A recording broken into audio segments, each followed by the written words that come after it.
ndugu, ni uvumilie. Maisha ni kuvumilia. Bwana Yesu asifiwe sana.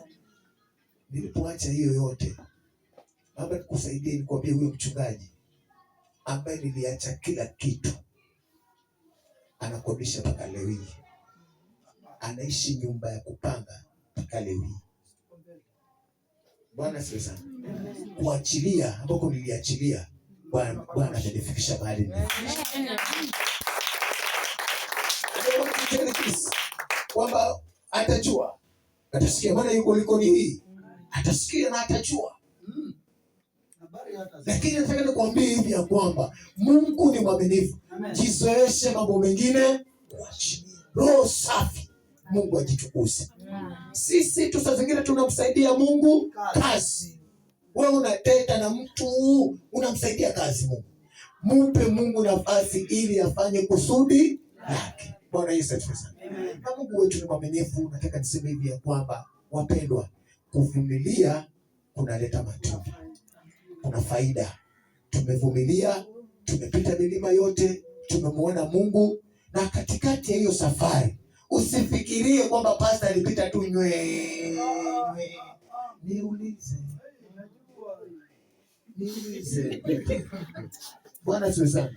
Sisi tunapenda vitu vya tumepitia mazito na magumu, lakini katikati ya mazito na magumu, Bwana Yesu asifiwe sana, na kuvumilia tumefika mahali tumefika. Bwana Yesu asifiwe sana. So na kuencourage nikikwambia kwamba ushuhuda huu ukusaidie na ukuinue kiwango hadi kiwango, na ukuwe na matarajio kwamba Mungu wetu atafanya maajabu katika maisha yetu. Bwana Yesu asifiwe sana. So mimi nasema kwamba karibuni.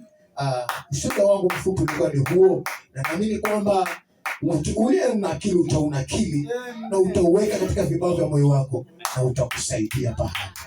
Karibu mke wangu, na Bwana wabariki.